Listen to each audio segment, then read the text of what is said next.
Hey, hi everybody. My name is Jerry Wise, and I'm a life and relationship coach. I've been helping people for 45 years and helping them go beyond the minimal recovery into a deeper, real change recovery. This video is part 2 of the Narcissistic Family Rules, and this is about recovery from narcissistic family rules, and this is rule 4 through 6. I hope that you will go and watch that video, Did I Grow Up in a Narcissistic Family? This is a follow-up video, and the follow-up video is how do we begin to overcome those? And I want to give you some tips and what direction you can go with these rules. These rules demonstrate how the narcissistic family operates. But these are truly windows for recovery. When we can identify the problem, we can identify the recovery mode and direction we want to go, and how we can strategize that deprogramming that we have had. I want to thank Julie Harris and her book, The Narcissist in Your Life. She writes an excellent book, and I really would recommend you to purchase that and to read it. Continuing on, rule number 4 is mistakes are shameful in the narcissistic family. And you may have become aware of that if you grew up in a narcissistic family. We want to explore our humanity. Mistakes are human. Mistakes often are poor judgment or lack of knowledge. Even sometimes they could have bad motives. I mean, all humans have bad motives sometime, and that's human. In a narcissistic family, none of those are okay. And so what we want to do is begin to open ourselves up to someone who we can be more close to and feel safe with, and setting and finding a safe space for us to begin to talk about our mistakes and our humanity, whether a therapist or a coach. I really think that's why the 12-step groups have step number 4, where we talk about those mistakes and problems and difficulties that we've caused in the past as a result of our life. And they do that so that the recovering person can identify, share, and deal with their mistakes and failures in a non-shameful way. Because in a narcissistic family, it's all covered in shame and guilt. So, how do I give up the shame or the judgment of myself? And I have people ask me that all the time. How can I stop doing that? Well, if you can't stop doing it, then you may think about, maybe I'm not ready to stop doing it. Because there's no special formula for doing it. It's the process of I'm ready to begin to give up the judgment of myself. Even though I have feelings or thoughts about that, I'm going to begin to resist that. And it's okay to begin to accept yourself even if you're not ready. And there's no shame in not being ready. Love the I'm not ready yet part of us. Maybe we're 49% ready, but 50%, 51% not ready. That's okay, because it's still the beginning of self-acceptance. And self-acceptance is what's so important for mistakes and failures that we've had in our life. And I've had many. And some of them I'm not proud of at all. But I don't want to live under the shame, punishment, and negative critique of myself that keeps me in my jail forever. And And we can explore what are the downsides of letting go of the shame? What are the downsides of forgiving yourself? Um, and, some people say, well, then I would feel worthy. Ooh, and that's scary. Or they might also say a downside might be, then I would be selfish, or I wouldn't be the good Christian person I want to be, or good spiritual person I want to be if I don't keep this shame, guilt, and negative criticism of myself going. I might be prideful. I might be haughty. I might probably you'd have a tough time doing that given your past. If you've been codependent, and you're probably not going to swing to the other side by forgiving yourself, swinging all the way over to narcissism. You're probably not going to do that. And this shame that we continue to experience from our family of origin is internalized, and it continues to punish us and keeps us in our jail that we have a hard time, which is interesting because we have the jail. We hold the key, but we keep shaking the door wanting to get out. But the key is within us now as adults. We can use that key and open up the door when you're ready to do that. We have to be ready. It has to be intentional. It needs to be a choice that I have to start somewhere. Didn't say it was easy. Didn't say all those thoughts and feelings would all go away in a day. But at some point, we have to start walking up that hill and going, wait a minute, I'm not going to stay down here in the valley. This is ridiculous. I am human. I was young. I was foolish. I said some things when I was growing up that I wish I hadn't said. My mom keeps reminding me of them. My dad keeps bringing them up. Well, they can't get over them, but it doesn't mean you can't. And you can't wait for them to get over it because they're going to keep shaming you and keep shame shedding, and they're going to keep the focus on you. Mistakes in a narcissistic family are a distraction for the narcissist. Then it's a shame-shedding event. And so the focus goes on your faults, your mistakes. None of their mistakes or faults matter, or failures. And I like to use the frame, they shed, we internalize. And so what we want to do is to begin to shed our shame, shed our guilt, and begin to let go of that and trust ourselves and accept ourselves that we are good people, can be good people, and actually, I don't want to be selfish. I'm not planning on being selfish, not planning on being prideful. I'm just going to no longer live under those in that jail of I have made mistakes in the past. I don't want to live in that jail. I don't care how much you will never let it go. Because if you can't let it go, that's your problem, not my problem. If mom and dad, brothers and sisters can't let it go, that's not your problem. Your problem is you letting it go. But it does take some courage because it will mean we'll operate differently in the system. Well, when you did that, when you said that to me, that hurt me so badly. Of course, that was 15 years ago. And I would go, well, I've done pretty well getting over that. I hope you will too. There are things we can do to self-differentiate when someone's wanting to blame and shame us. One thing to remember, you are not your mistakes. You aren't your mistakes. Mistakes are things that you have done or failures you have accomplished or failed at. But that is not you. That is something that has happened, something you have done. There is a healthy shame. And I just want to explain, healthy shame is being aware that you hurt someone. But it's not who you are as a person. But it's a bad choice or bad judgment. Or maybe inappropriate words or hurtful words. Shame, healthy shame comes when you've really kind of hurt somebody. And I want to feel shame when that happens. That's okay. That's a normal thing. People do matter.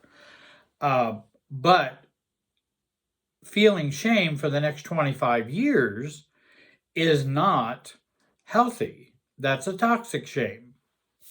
And I've told people, and I've gone to them and said, I'm really embarrassed at what I said, and I really want to apologize. I know that was hurtful, and who knows why I said it. I can maybe figure that out with a coach or a therapist, but I was wrong. And I just want to tell you that. And that I did feel shame around that because you don't deserve to be hurt. I don't want to be hurt. Rule number 5, you must always take sides. That's a narcissistic family rule. You have to take a side. And that's where you must always be in triangles and emotional triangles in a narcissistic family. There is no room for differentiation. There is no room for self or I'm not involved in this. There is no room for that. We are all clumped together under a big super self. And so there is no, you must always take a side. And all are enmeshed either with the narcissist or with those who are more insightful or scapegoats or those who have more awareness. There's both of those camps often in a narcissistic family, and you have to choose what side you're going to be on. If you choose the narcissist side, you get all the perks of doing that. If you choose the scapegoat side, then you're going to be in for punishment growing up. Well, now we're adults. We don't always have to take sides. And I don't have to involve myself in triangles. And I can choose my side, which may not be A or B. Maybe there's a C side that's mine, that's letter C. Or no side. I'm not taking any side in it. I don't know. I don't want to take a side in it.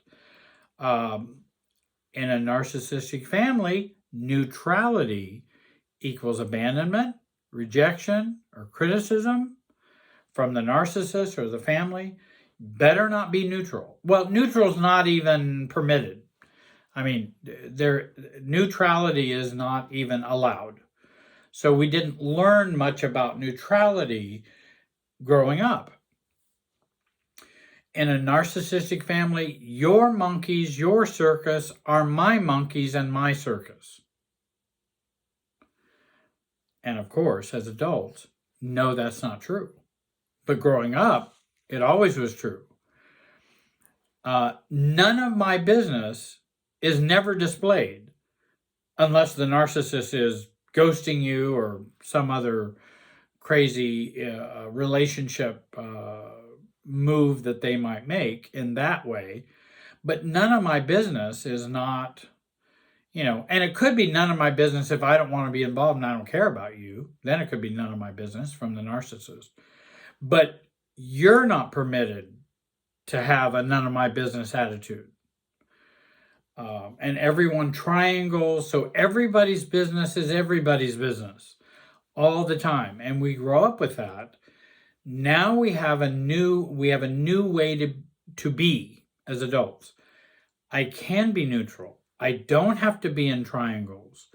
And that neutrality is very important. And maybe you won't like my neutrality, but my neutrality doesn't mean I don't like you or that I'm not for you. Maybe I'm going to be for both of you. What happens when a divorced couple get a divorce? And that's where we feel that, okay, you got to make a choice. Why have I got to make a choice? They're getting a divorce. I'm not divorcing them. And so, well, I don't want you talking to my husband now that he's divorced me. I don't want you talking to my wife now that... Well, wait a minute. When you were together, it was okay if we all talked. And now all of a sudden you want me to get in the middle of the triangle here between you and her and him, you and him. And No, I'm not going to do that. Now, the relationship that I have with each of you may begin to develop in a certain way that I gravitate more towards one or the other, or I stay neutral with both. But I want that to be organic, not somebody going, you need to do this now that I'm divorcing. No, it's your divorce. It's not my divorce. And I had a relationship with her. I had a relationship with him, with you both. Yeah, I'm not, you don't get to police who I talk to. Well, I just won't appreciate that very much if you go talk to my ex-wife. Well, okay, you can not appreciate that if you want. But what you're asking me to do is immature. And I don't take kindly to being asked to be immature.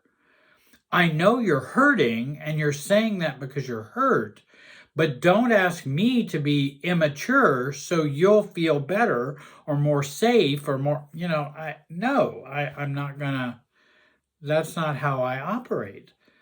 And I value you as a friend or, and I have valued her as well. Um, so I'm not going to take that role. Now things may roll out where maybe the guy friendship will fall off and the ex-wife relationship will be just fine and cordial. Um, but again, in a narcissistic family, everything is everybody's business. Every issue involves everyone. Much like if you get a divorce. Okay, well, this is not just our divorce, this is everybody's divorce. And so I got to go tell everybody, don't talk to her, don't talk to him. Now you're making what's your monkeys and your circus now my monkeys and my circus. It's not. And that will be a burden to carry. Oh, I'm sorry, Mary, I can't talk to you because Bill said he wouldn't like me if I talked to you anymore. I'm not going to take any more of your calls. What? That's an immature. I'm a grown man. I don't need to be told who I'm going to talk to and who I'm not. No, you don't get to do that. You can make a request if you want. I mean, they can ask, but that's not the same as you must. I really would like it if you wouldn't talk. Well, I'm sure that you would, knowing how you're feeling right now. But in the long run, that's not how I'm going to live and operate with relationships or with a couple I've cared for both of them and they're getting a divorce. That's not how I operate. And if that makes me bad, then I guess then you've made your decision. And okay, you can make your decision. But I'm not doing the triangles and everybody's business is not my business. Knowing where you end and where they begin requires you to choose and know where it's not my circus, not my monkeys. And we can do some things as adults now in recovery. Number one, I can take both sides. I think you're both right. I think you're both wrong. In terms of the divorced couple that's divorcing or whatever, you're both right and you're both wrong. I'm quite sure of that. I've worked with couples divorcing for 100 years now. And, usually it's not just one-sided. That doesn't mean there aren't bad marriages or bad actors in marriages. I know, and there can be narcissistic marriages that can be one-sided. But if they just tend to be friends of mine and just good old neurotic friends of mine, hey, I'm sure both of you had a hand in this. And more than likely you had your part, they had their part. And I'm not justifying anybody's part. Yeah, but he used to be really mad. Sure he was. I'm not approving that. I'm not validating that and going, oh, I'm glad he did that. No, I'm not glad he did that. So we can take both sides. We can take, if a narcissistic mom is talking to you about a sister and wanting you to get on board with her and not like your sister, well, Mom, that's how you feel. I'm sure Susie feels another way, and I understand that. It sounds like something you should work out, not I should take sides. You need to work that out or not work it out. You don't have to have a relationship with each other if you don't want to. But that's for you to do. Or we can go gray rock when someone wants to dump their monkeys and circus off with you, being uh, being unknowledgeable, being uninteresting, playing dumb. I don't understand the issue. Well, in fact, and I even say, I don't know enough about your marriage to even take those kind of sides. I wasn't with you all 27 years.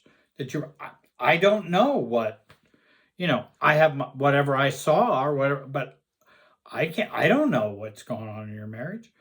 And don't assume that I do or that I should.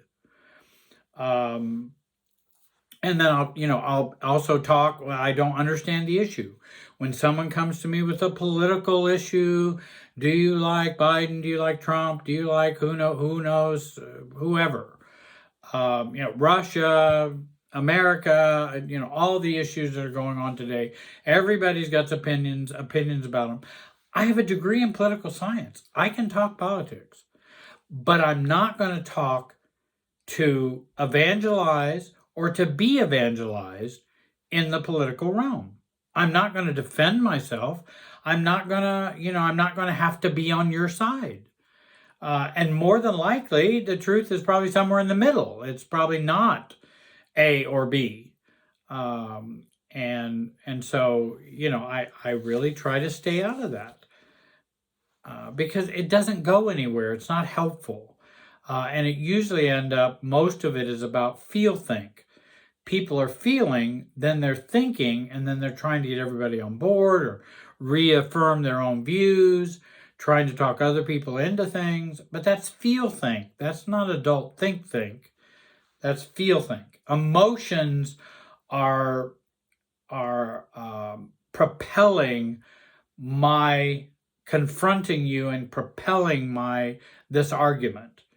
Well, if it's emotions that's doing that, we can do all the talking in the world and never get to the basic emotions of it. And many times it is emotional, not thoughtful. Because I could talk about, well, hey, there's some science that says this is it. They're not interested in science. They're not interested in facts. This is what I believe, and I want to convince you this is the right thing. Well, you're free to believe that, but that's your monkey and your circus. I'm going to love you anyway, and you can love me anyway. And, well, you need to be more up on what's going on, Jerry. No, I'm up on what's going on just the right amount. Just the right amount. For me, maybe you are all up on it. That's fine, but I'm up on things just the right amount. Rule number 6, there is never enough love and respect to go around. And growing up in a narcissistic family, and none of this can be provided by me or for me. I'm programmed to not access self-soothing, self-love, and self-respect. Of course, that's a myth, but that is what I grew up learning. That there's never enough to go around, and it only comes from external sources. It can't come from me. And then we see the narcissistic family or the narcissist playing favorites, finding scapegoats. There's never enough affirmation, love, or respect to go around. And we're programmed with that withholding love, respect, and approval. And if we don't get that as children, as adult children of narcissists, then we spend the rest of our lives looking for it, yearning for it, trying to find it, trying to get it, unless we recover and begin a process of recovery. And the process of recovery is about me sourcing me, not getting everything from others.